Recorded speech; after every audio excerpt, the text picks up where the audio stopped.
Hello friends, a very good morning. Namaste, Assalamu alaikum, Sat Sri Akal, whatever we are connected with. I hope you all are fine. Please watch full video, like, share, subscribe and don't forget to press the bell icon. अगर आपको pedology से related, child development psychology से related या BEd का कोई topic clear नहीं है तो आप हमारे चैनल को सब्सक्राइब कर सकते हैं। और यहाँ आपको टीचिंग एग्ज़ाम से और टीचिंग पेपर्स जो भी होते हैं और टीचिंग से रिलेटेड सब वीडियोस मिलेंगी और कुछ मोटिवेशनल वीडियोस भी हैं। और मींस के ज़्यादातर ये जो चैनल है वो टीचिंग करियर पर डिपेंड करता है। कुछ ऑडियोस हैं जो टीचिंग के बारे में जिसका डिस्कशन हुआ है, मींस के इन्फॉर्मेशन दी गई है कुछ टीचिंग करियर के बारे में।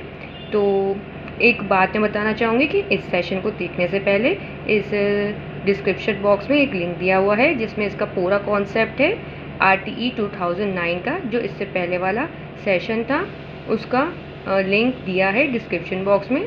तो आप वो देख लीजिए जिससे आपका कंसेप्ट पूरा क्लियर हो जाएगा। उसके बाद आप ये क्वेश्चंस वाली सेशन देखेंगे तो आपके लिए बेहतर होगा, जैसे आपकी मर्ज़ी है वैसे तो। और इस वीडियो को पूरा देखिए, स्किप करके नहीं देखिए वरना आपको समझ नहीं आएगा। और ज़्यादा से ज़्यादा शेयर करिए, सेशन पसंद आता है तो लाइक करिए। और अगर आपने सब्सक्राइब नहीं किया है अभी तक तो सब्सक्राइब करिए, क्योंकि इसमें सब कुछ, अगर आप टीचर बनना चाहते हैं चाहे प्राइवेट या गवर्नमेंट में, तो आपके लिए ये चैनल बहुत अच्छा साबित होने वाला है। ओके, तो इसमें हम पहले तो अभी तक मोस्ट इम्पॉर्टेंट टॉपिक ही डिस्कस करें। अगर कोई भी बीएड कर रहा है या सीटेट, यूपीटेट, केवीएस, DSSB और रीट और केवीएस, ओके, कोई भी टीचिंग एग्ज़ाम के लिए प्रिपेयर कर रहा है या किसी अदर स्टेट, ओके, तो या फिर टीचर ही है, तो आप अपने और फ्रेंड्स को, कोलीग्स को इस चैनल का लिंक शेयर करिए जिससे कि वो भी सब्सक्राइब कर सकें। और वीडियोस को ज़्यादा शेयर करिए, इससे ये अगर पसंद आती है तो सब्सक्राइब करिए। और यहाँ पे आपको पूरा मींस की क्लियर एक एक्सप्लेनेशन मिलेगा, ठीक है। आपको एक्सप्लेनेशन में कोई कमी नहीं होगी। और अगर आपको कोई बात समझ में नहीं आती है तो आप कमेंट बॉक्स में क्वेरी कर सकते हैं। मेरी तरफ से पूरी कोशिश ये है कि कॉन्सेप्ट को पूरा क्लियर किया जाए जिससे कि समझ में आ सके। जो मैं कह रही हूँ मेरी पूरी बात आप तक अच्छे से पहुँच सके। So I hope you understood. So friends, इससे पहले भी सेशन है जिसमें NCF का कॉन्सेप्ट पूरा एक्सप्लेन किया है। उसके बाद उससे नेक्स्ट सेशन में उसके प्रैक्टिस क्वेश्चंस हैं। वैसी ऐसी RTE 2009 का पूरा कॉन्सेप्ट पहले एक्सप्लेन किया गया है। उसके बाद नेक्स्ट सेशन में उसके प्रैक्टिस क्वेश्चंस हैं। और इसमें आपको कोई भी डाउट है आप कमेंट करके मुझसे पूछ सकते हैं, अपने डाउट को क्लियर कर सकते हैं। ओके, तो ये जो मैं आपको शो कर रही हूँ, एट ए ग्लांस शो कर रही हूँ, बस एक नज़र देख लीजिए। इसका पूरा डिस्क्रिप्शन वहीं इसके पूरा डिस्कशन हो चुका है प्रीवियस वाले सेशन में, और मैं अब कुछ भी रिपीट करने नहीं जा रही हूँ, बस आपको एक नज़र दिखा देती हूँ कि ये सब। अगर आप चाहो तो स्क्रीनशॉट ले सकते हो। अगर पहला वाला आपने सेशन नहीं देखा है तो इसका स्क्रीनशॉट ले सकते हो, या फिर आप डिस्क्रिप्शन बॉक्स में जाकर इसके पहले वाले सेशन का लिंक ओपन करके कंसेप्ट को क्लियर कर सकते हो। ओके, आगे देखते हैं। ये फ्रेंड्स 2 टॉपिक्स हैं, मैं शो करती जा रही हूँ, बोलती जा रही हूँ कि जैसे कि NCF है, RTE है और CCE है और प्याजे हैं। ये सब जो बहुत इंपॉर्टेंट टॉपिक है। इसके क्वेश्चंस देखिए एग्ज़ाम में आते ही आते हैं, इसलिए हम ये अच्छे से डिस्कस करें, अच्छे से इसको पढ़ लें, समझ लें, कॉन्सेप्ट क्लियर कर लें अपना, तो आपको आगे तक बहुत आसानी होने वाली है। मैं आपको पेज वाइज शो करती जा रही हूँ। ये सब हम डिस्कस कर चुके हैं। कुछ प्रोहिबिशंस भी हैं RTE 2009 में। This all we have discussed, so we don't need to repeat.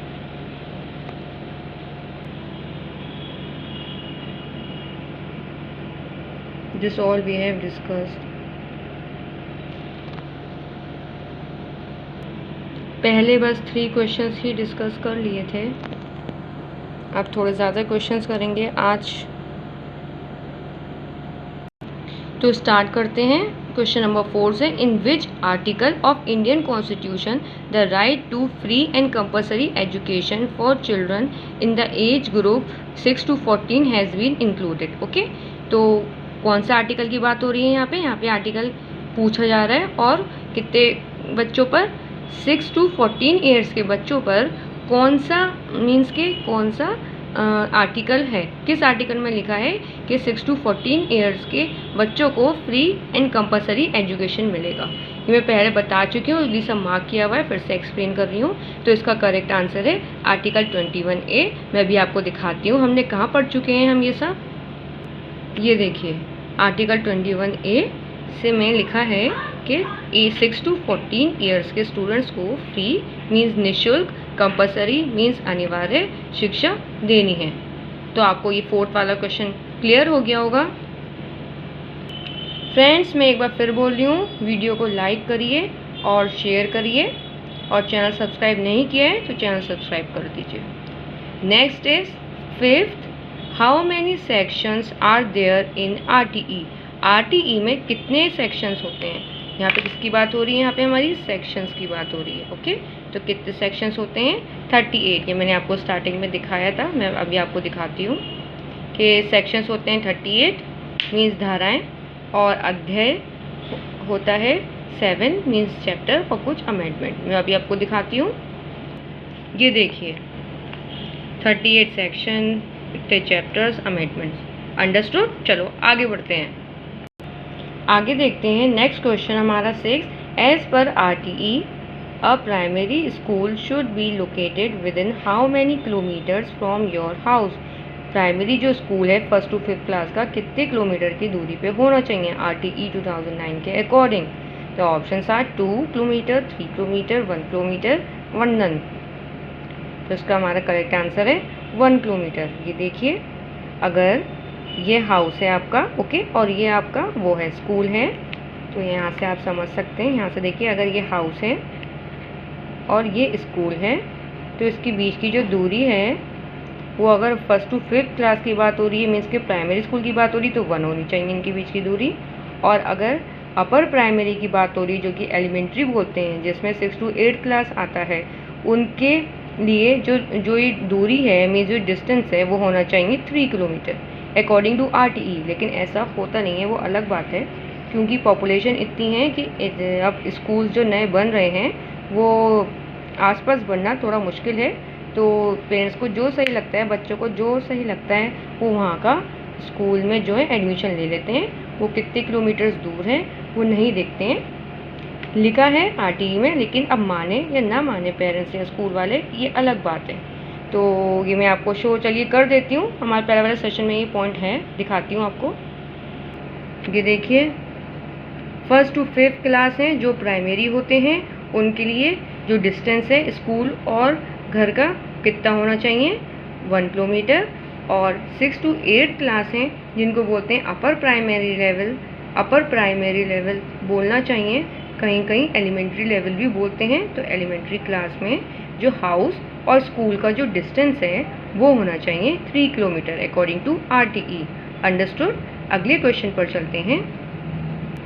Friends like share करते रहिए, और सब्सक्राइब नहीं किया है तो चैनल को सब्सक्राइब करिए। यहाँ पे आपको पूरा डिटेल में एक्सप्लेनेशन मिलने वाला है। जो ऑप्शंस राइट है उसका भी एक्सप्लेनेशन मिलेगा, और जो ऑप्शंस करेक्ट नहीं है, आप कैसे छांटेंगे अपने आंसर्स को, अपने करेक्ट आंसर को एग्जाम में, ये तरीका आपको यहाँ से आप सीख सकते हैं।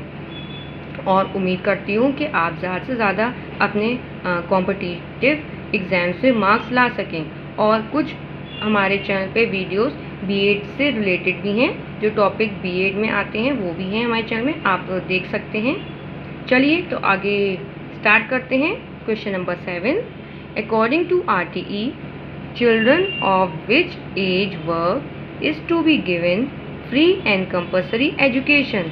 RTE के according children of which age, यहाँ पे चिल्ड्रन की एज पूछी जा रही है, और क्या पूछा जा रहा है? फ्री एंड कंपल्सरी एजुकेशन कितने साल तक के बच्चों को देते हैं? तो यहाँ पे हम बता सकते हैं, आपका ऑप्शन है 6 to 14 years, 6 to 18 years, 3 to 10 years, या फिर लास्ट 8 to 14 ईयर्स। ये आप सोचिए, फिर मैं आपका आंसर बताऊंगी। मैं 3 सेकेंड सोचने के लिए देती हूँ।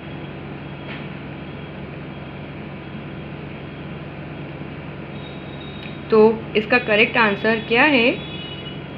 6 to 14 ईयर्स, क्योंकि जो कंपल्सरी और फ्री एंड कंपलसरी एजुकेशन की बात की गई है आरटी में, वो 6 to 14 ईयर्स के बच्चों को कहा गया है।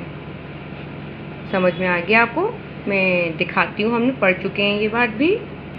ये देखिए यहाँ पे कहा गया है कि 6 to 14 ईयर्स के बच्चों को फ्री एंड कंपलसरी एजुकेशन मिलेगी। ओके, तो नेक्स्ट पॉइंट पर चलते हैं, मीन्स नेक्स्ट क्वेश्चन पे चलते हैं। According to RT 2009, what should be the pupil teacher ratio between the classes 6 to 8, यानी यहाँ पे अपर प्राइमरी की बात हो रही है। क्या पूछ रहे हैं? प्यूपिल मीन्स स्टूडेंट्स और टीचर का रेशियो, मीन्स के कितने बच्चों पर कितना टीचर होने चाहिए 6 to 8 में। आपको याद आ रहा होगा कि जब 30 स्टूडेंट्स होते हैं तो उस पर 1 टीचर रखा जाता है। जब 35 स्टूडेंट्स होते हैं 6 to 8 में तो उनमें 1 टीचर रखा जाता है। 30 स्टूडेंट्स होने चाहिए 1st to 5th क्लास के बच्चों पे, और 35 स्टूडेंट्स होते हैं 6 to 8 क्लास के स्टूडेंट्स पे। और यहाँ पे क्वेश्चन में क्या पूछा जा रहा है? What should be the ratio, प्यूपिल teacher का रेशियो 6 to 8। तो यहाँ पे हमारी जो बात है वो पूछी जा रही है 6 to 8 के बारे में, ठीक है। और यहाँ पे 6 to 8 कौन सा है? ये वाला, यानी 35। तो उसका करेक्ट आंसर क्या हो जाएगा? 35। ओके, दिखाती हूँ मैं आगे। ये देखिए 35 स्टूडेंट्स होंगे तो 1 टीचर होगा 6 to 8 क्लास में। अंडरस्टूड? नेक्स्ट क्वेश्चन की तरफ चलते हैं। हमारा नेक्स्ट क्वेश्चन है, when was RTE 2009 implemented? RTE 2009 कब इम्प्लीमेंट किया गया था? द ऑप्शंस आर 20th जुलाई 2009, 4 अगस्त 2009, 26 अगस्त या 1 अप्रैल। आप सोचिए।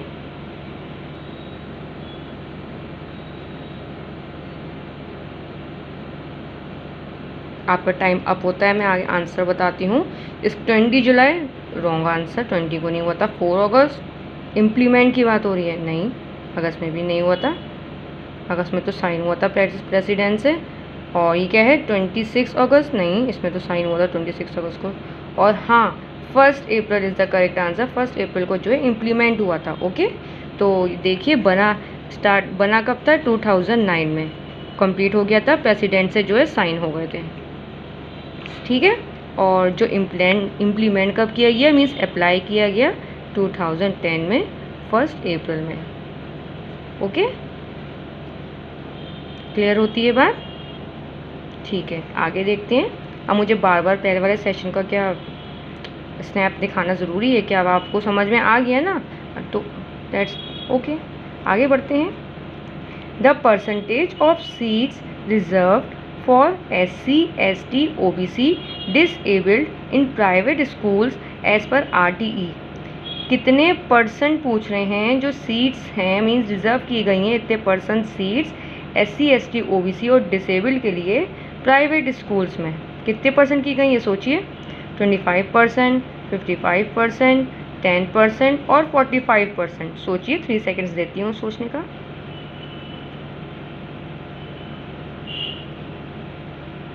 The correct answer is 25। Okay, 25 is the correct answer. 25% जो है सीट्स दी गई हैं। देखिए, दिखाती हूँ अभी। ये देखिए, हम यहाँ पे डिस्कस कर चुके हैं कि ये किसके अंडर आता है? EVS, economic weaker seats. Okay, इसको ये बोलते हैं, इसके अंडर आता है कि 25% सीट्स दी गई। ओके, चलिए आगे बढ़ते हैं। समझ आ गया होगा आपको, पूरा एक्सप्लेनेशन दे रही हूँ, पूरे करेक्ट आंसर का एक्सप्लेनेशन दिया है। ऐसा हो ही नहीं सकता कि आपको समझना है, और समझ आ रहा है तो वीडियो को लाइक करिए और शेयर करिए, जो भी आपके साथ पढ़ाई कर रहे हैं बच्चे। और जिसने सब्सक्राइब नहीं करा है उसको सब्सक्राइब भी करवा दिए, और आप भी सब्सक्राइब करिए। ओके, चलो आगे बढ़ते हैं। हमारा नेक्स्ट क्वेश्चन है question number 11। Okay, RTE 2009 came from which amendment of Indian constitution? कौन से अमेंडमेंट से ये आया था? इंडियन कॉन्स्टिट्यूशन का कौन सा अमेंडमेंट था जिसमें RTE 2009 आया? The options are 4th amendment, 80th amendment और 85th अमेंडमेंट और 86th अमेंडमेंट। सोचिए।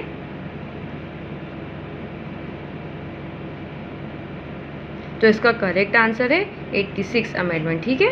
40 में नहीं आया था, 85 में भी नहीं, 80 में भी नहीं, 86 अमेंडमेंट में आया था, ठीक है। देखिए, देखिए यहाँ पे गिवन है, तभी मैं कह रही हूँ इससे पहले वाला सेशन को अच्छे से वॉच करिए, पूरा वॉच करिए बिना स्किप किए, और हो सके तो एक से ज़्यादा बार वॉच करिए, इससे कि आपको सब पूरा सारी डेट्स वगैरह तो लर्न ही करनी पड़ती है, कॉन्सेप्ट समझना होता है, लेकिन डेट्स और नंबर तो लर्न ही करना होते हैं। ये पहले वाले सेशन में इसमें लिखा हुआ है कि 86 अमेंडमेंट में 12 दिसंबर 2002 में जो है एजुकेशन को इंक्लूड किया गया था, शामिल किया गया था फंडामेंटल राइट्स में, और ये जो है 135th कंट्री थी। इससे पहले 134 कंट्रीज़ को शामिल किया जा चुका है। ओके, तो ये सब हम पढ़ चुके हैं, आगे जाते हैं। कौन सा क्वेश्चन था हमारा? Question number, now we will discuss 12th। So we start. According to RTE 2009, upper primary school should be far from home. RTE 2009 में जो लिखा है उसके अकॉर्डिंग अपर प्राइमरी मीन्स यहाँ बात हो रही है 1st to 5th। Okay, upper primary होता है 1st to 5th, ठीक है। अपर होता है 6 to 8, यहाँ बात हो रही है हमारी 6 to 8। अपर प्राइमरी में स्कूल फार कितना डिस्टेंस होना चाहिए? 3 किलोमीटर्स का डिस्टेंस होना चाहिए, 1 किलोमीटर, 2 किलोमीटर या 5 किलोमीटर। आप सोचिए, आपको 3 सेकेंड्स दे रही हूँ सोचने के लिए। स्टार्ट।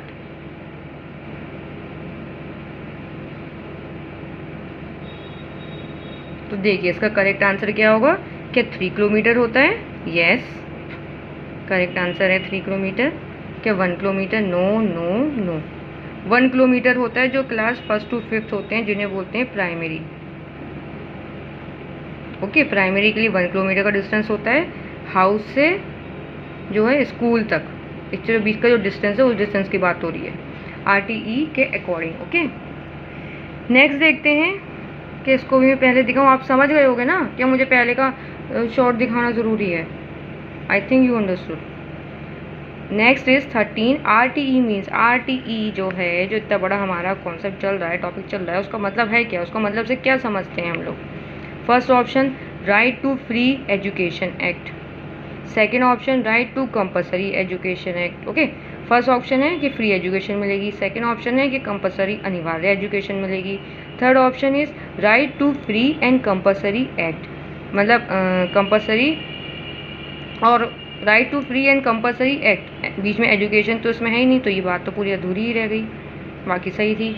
आगे देखते हैं, right to childrens free and compulsory education, ये पूरा करेक्ट है। ओके, इसमें पूरी बात है, तो ये पूरा क्या हो गया? करेक्ट आंसर, क्योंकि इसमें पूरी बात कही जा रही है, इसमें फ्री भी, कंपलसरी भी और एजुकेशन भी हो रही बात। ओके, तो आगे चलते हैं।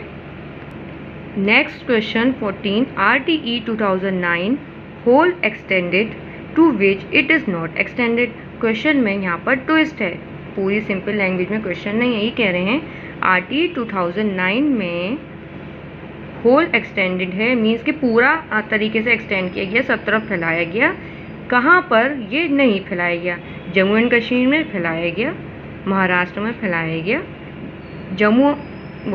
तमिलनाडु में फैलाया गया है। मीन्स RTE 2009 जो एक्सटेंड किया गया था महाराष्ट्र में भी, जम्मू एंड कश्मीर में एक्सटेंड नहीं किया गया था, तो इसका करेक्ट आंसर है ये। ओके, ये इसका करेक्ट आंसर है, क्योंकि इसमें नहीं किया था। क्रॉस का मतलब ये नहीं है, मैं हटा देती हूँ, क्रॉस का मतलब ये नहीं है कि ये रॉन्ग आंसर है, करेक्ट आंसर ये है। मैं लिख दे रही हूँ टिक से, आप कंफ्यूज ना हो जाओगे, ये भी सही, ये भी सही, ये रॉन्ग आंसर है, ये रॉन्ग आंसर है, करेक्ट आंसर ये है, ठीक है। नेक्स्ट देखते हैं, for class 7 there has to be 1 teacher for every. तो आप देखो, क्लास 7 की बात हो रही है, यहाँ पे कौन सा रूल लगेगा? 6 to 8 वाला रूल लगेगा, ठीक है। 6 to 8 क्लास के बच्चों के बारे में लगेगा। एक क्लास 7 क्लास में ओके कितने 1 टीचर कितने बच्चों पे होना चाहिए? आप क्वेश्चन का मतलब समझ रहे हैं कि एक टीचर है तो 7 क्लास में कितने बच्चे होने चाहिए? सोचिए।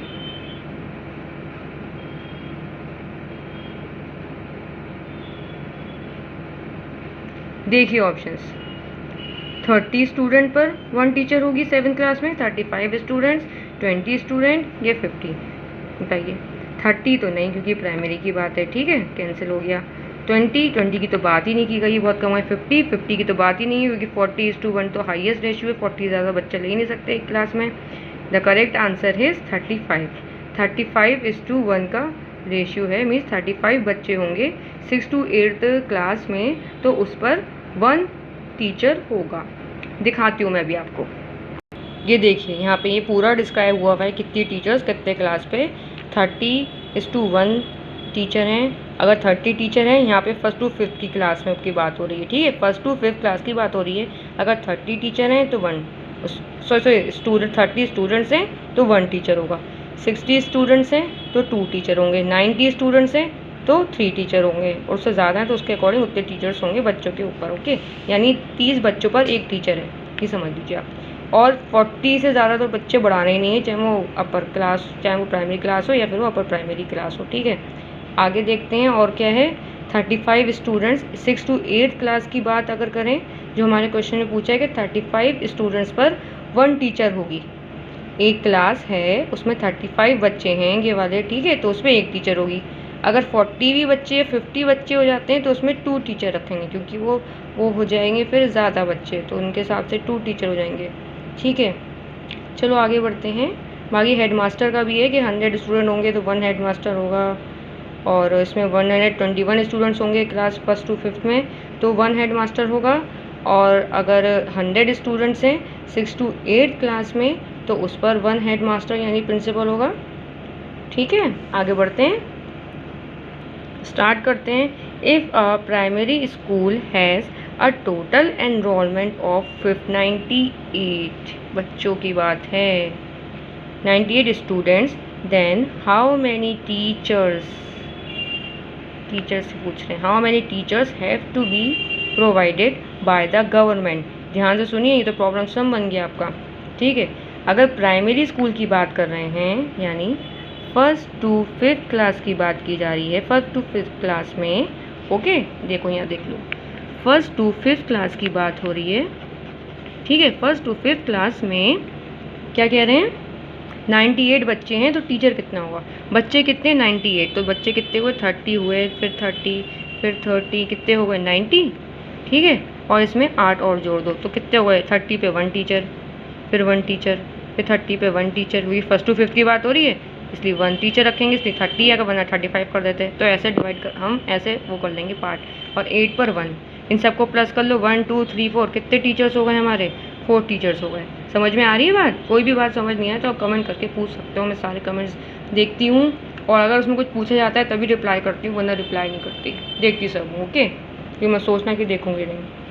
तो आपको ये बात समझ आ गई होगी। इसका करेक्ट आंसर बताइए। 2 नहीं है, 3 नहीं है, 4 है, 6 नहीं है। आ गई बात समझ में? नेक्स्ट देखते हैं।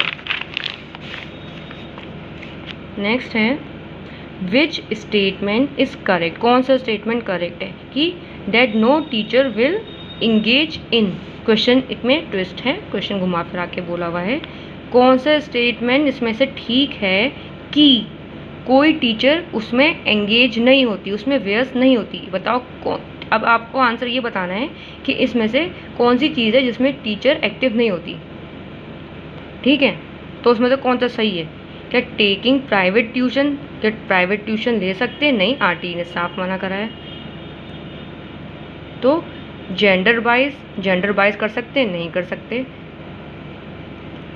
और गिविंग पनिशमेंट, क्या पनिशमेंट दे सकते हैं? ये भी नहीं दे सकते पनिशमेंट। या फिर सारे, बताइए आप।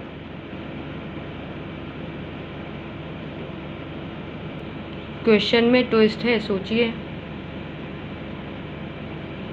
अब मैं बताती हूँ। पूछा जा रहा है कि डेट नो टीचर विल, पूछा जा रहा है कि कोई टीचर एंगेज नहीं है, ठीक है। नो पूछा जा रहा है इसमें से किस में टीचर एंगेज नहीं है।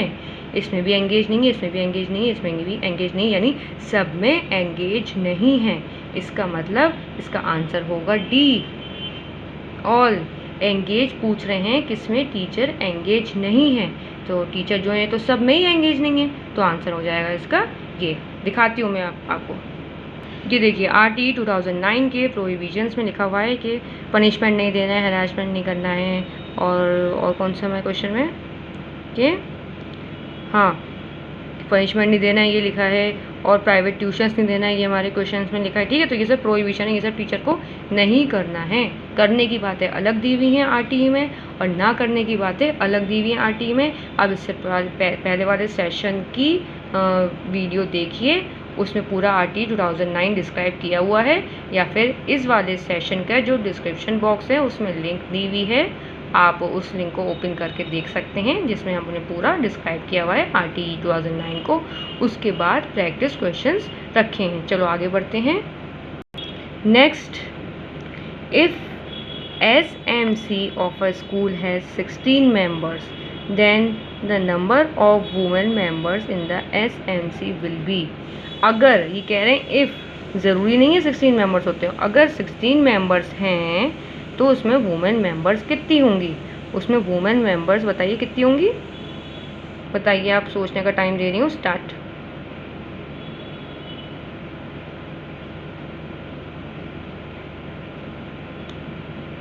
देखिए 10 होंगी, नहीं, और 4 होंगी, नो, 2 होंगी, no. The correct answer is B, 8 होती हैं। आगे बढ़ते हैं, इसमें कुछ डिस्क्राइब करने का नहीं है। SMC है स्कूल मैनेजमेंट कमेटी, ओके। तो इसमें पेरेंट्स को भी इन्वॉल्व किया गया है, ठीक है, इस कमेटी में। नेक्स्ट है, what is the full form of ECCE। ECCE की फुल फॉर्म बताइए। First option early child care education, second option early childhood care education, third option economic child centred education, या फिर डी लास्ट ऑप्शन है D. बताइए इसमें से। सोचने का टाइम देती हूँ आपको 3 second. Your time starts now.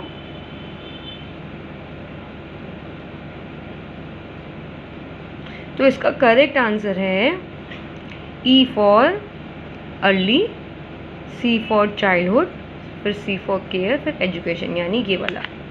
अगर ये ऑप्शन नहीं होता, ये ऑप्शन नहीं होता, ओके, ये वाला, तो ये वाला सही हो जाता, क्योंकि इसमें चाइल्ड और चाइल्डहुड में इतना फ़र्क है, तो चाइल्डहुड लिए ये ज़्यादा अच्छा लगता है। जो हमें बेस्ट ऑप्शन है वो लेना। हो सकता है कि 1-2 आंसर सही हों और 2 answer always might you confuse. ऐसे बहुत से क्वेश्चन होते हैं सीटेट में जिसमें 2 आंसर में बहुत ज़्यादा कंफ्यूजन होती है। बस आपको मार्क्स किस नंबर के मिलते हैं कि आप उन 2 आंसर्स में से सही आंसर पता कर लें। सब समझ पे डिपेंड करता है और कुछ नहीं। तो यहाँ पे हमारे इतने ही क्वेश्चंस हम डिस्कस करते हैं। आप कमेंट करके बताइए कि आपके कितने क्वेश्चंस ठीक रहे। आप सेल्फ असेसमेंट करो। वीडियो को अगर आप देखते हो तब भी मेरे आंसर बताने से पहले आप वीडियो स्टॉप कर दिए, आप अपना आंसर खुद देखिए कि आपका माइंड क्या कहता है, और आप अपने पेपर पे अलग आंसर लिखो कि इसका आंसर ये है। फिर वीडियो को स्टार्ट करिए और सुनिए कि आंसर इसका क्या हुआ। अगर आप ऐसे करते हो तो ये सेल्फ असेसमेंट कहलाता है, और ये बहुत अच्छी टेक्निक है कोई भी एग्ज़ाम या कोई भी कंसेप्ट समझने की। पहले खुद अपना ब्रेन चलाइए, जितना ब्रेन चलाएंगे उतना ब्रेन बढ़ता है। ये मत सोचिए कि हम थक जाएंगे, हम दिमाग का यूज़ करके थक जाएंगे। पहले आप खुद अपना ब्रेन लगाओ, इसलिए मैं पहले आपको सोचने को बोलती हूँ, उसके बाद में आंसर बताती हूँ। मैं पहले भी आंसर बता सकती थी, लेकिन पहले आप खुद सोचो, आप खुद अपना दिमाग लड़ाइए, उसके बाद करेक्ट आंसर देखिए। ऐसा ज़रूर करिए, और मैं आपकी भलाई के लिए ही कह रही हूँ। ऐसे आपको आंसर जो है अच्छे से मीन्स के माइंड में रहेंगे ऐसे आपके, अगर आप ये टेक्निक फॉलो करते हो। और वीडियो को पूरा देखिए और लाइक शेयर सब्सक्राइब करते रहिए। जिसने सब्सक्राइब नहीं किया वो सब्सक्राइब ज़रूर करें। इसमें BEd, CTET, UPTET, KVS, REET, SSSB, REET etcetera जितने भी टीचिंग गवर्नमेंट एग्जाम हैं उनके लिए तो बहुत इंपॉर्टेंट है। जो भी ये पढ़ रहे हैं, टीचिंग एग्जाम की प्रिपरेशन कर रहे हैं, वो चैनल को सब्सक्राइब ज़रूर करिए। फुल एक्सप्लेनेशन के साथ पूरे हिंदी में आपकी अपनी लैंग्वेज में एक्सप्लेनेशन देती हूँ मैं। आप कहो तो टोटल इंग्लिश में भी दे सकती हूँ। और जितने भी आपके कोलीग्स हैं, आपके फ्रेंड्स हैं, उन सबको इस चैनल का लिंक और वीडियोस ज़रूर शेयर करिए। और कोई भी आपको प्रॉब्लम है तो कमेंट बॉक्स में आप टाइप करिए। और आने वाले सेशंस में मोस्ट इम्पॉर्टेंट टॉपिक ही हम डिस्कस करेंगे, जिससे कि हमारा उसमें ज़्यादा से ज़्यादा क्वेश्चंस कवर हो जाए। हमारा मोटिव ये है कि आपको ज़्यादा से ज़्यादा क्वेश्चंस कवर कराए जाए, वो टॉपिक डिस्कस किया जाए। तो हमसे कनेक्ट करे रहिए। आप सब्सक्राइब करिए चैनल को, जिससे कि आपको सारी इन्फॉर्मेशन मीन्स की नोटिफिकेशन मिल सके जो भी वीडियो अपलोड होती है। और अभी से प्रैक्टिस स्टार्ट कर दिए। ये मत सोचिए कि एग्ज़ाम का कोई नोटिफिकेशन नहीं आ रहा है, पता नहीं कब एग्ज़ाम होंगे, एग्ज़ाम से थोड़े दिन पहले पढ़ लेंगे, ऐसा कुछ नहीं सोचना है। ओके, क्योंकि ये एक मैं एग्जांपल देती हूँ आपको। एक 4 स्टूडेंट्स थे। ओके, तो एक स्टूडेंट 3 स्टूडेंट जो है पहले से पढ़ रहे थे, डेली 6-7 आवर्स पहले से पढ़ रहे थे। ओके, और एक उसमें से बच्चा था जिसने अपनी जॉब छोड़ के सोचा कि पढ़ाई कर लूँ, तो वो 12 घंटे, 12 भी नहीं बल्कि 15 घंटे, ओके 15 आवर्स अ डे उसने अपनी जॉब छोड़ी, एक रूम लिया और 15 आवर्स एक दिन में पढ़ने लगा। वो फिर एग्ज़ाम में क्या हुआ, उसका एग्ज़ाम क्लियर नहीं हुआ। और जो बच्चे वो 3 थे जो कम पढ़ते थे और घूमने भी जाते थे, तो उसने सोचा, अपने टीचर से पूछा कि इन लोगों का कैसे क्लियर हो गया, मेरा क्यों नहीं क्लियर हो पाया। तो उनकी टीचर्स ने बताया कि अगर थोड़ी थोड़ी पढ़ाई रोज़ करी जाए तो वो बेटर होती है, अगर एकदम से आप बहुत सारा ज्ञान लेंगे तो वो इतना बेटर नहीं होता है। तो फ्रेंड्स, वीडियोस को डेली देखिए और एक वीडियो को 2 टाइम्स से 6 टाइम्स तक देखिए, जिससे आपको पूरा सब लर्न हो जाएगा। आपको कहीं कुछ लिखने की, स्क्रीनशॉट लेने की कोई ज़रूरत नहीं पड़ेगी। आप जब देखेंगे और सुनेंगे, इसी से ही आपको सब कुछ माइंड में फीड हो जाएगा। ऐसा करके देखिए मेरे कहने पे। और वीडियो को ज़्यादा से ज़्यादा शेयर करिए, पूरा देखिए और बार बार देखिए, जिससे कि आपको लर्न हो जाए। सिर्फ देखने में ही, आपको अलग से कॉपी पेन उठा के बैठना ना पड़े लर्न करने के लिए। तो यहाँ पे मैं अपना सेशन स्टॉप करती हूँ। जैसे कि इस टॉपिक के बारे में पूरा डिस्कशन हो चुका है। जल्दी ही हम आपसे मिलेंगे, हम आपसे जल्दी मिलेंगे और एक अच्छे टॉपिक पे मिलेंगे। और उस टॉपिक के बाद उस पर प्रैक्टिस क्वेश्चंस भी कराए जाएंगे। आप कमेंट करके ज़रूर बताइए कि कितने क्वेश्चंस ठीक गए हैं। चाहे आपको वीडियो स्टॉप करके आंसर निकालना पड़े, लेकिन आप ज़रूर बताइए, और जिससे कि मुझे भी पता चले कि मैंने कैसे पढ़ाया और आपके आंसर कितने ठीक गए। ठीक है, एक बार फिर बताऊंगी कि इस सेशन को देखने से पहले कंसेप्ट क्लियर करने के लिए इसके डिस्क्रिप्शन बॉक्स में एक लिंक है, जो इससे पहले वाला सेशन आया था उसका है वो लिंक। उसमें पूरा कॉन्सेप्ट है, फिर इसमें प्रैक्टिस क्वेश्चन है, और इस चैनल पे ऐसी ही हम वीडियोस डालेंगे। जहाँ तक अभी तक मैंने सोचा है कि पहले कंसेप्ट की वीडियो होगी, फिर उसके बाद उसके प्रैक्टिस क्वेश्चंस के लिए होंगे। अगर टुगेदर एक ही वीडियो बना लेते हैं तो 1 आवर 1.5 आवर की हो जाती है। और शायद कुछ बच्चे ऐसे हैं जो ज़्यादा देखना, देर तक देखना पसंद नहीं करेंगे, बोर हो जाते होंगे। तो इसलिए मैंने 2 पार्ट्स में डिवाइड कर दिए। एक ही डे डाल देती हूँ, एक ही डे दोनों सेशन कर देती हूँ ज़्यादातर, कि कंसेप्ट फिर उसका प्रैक्टिस मीन्स क्वेश्चंस।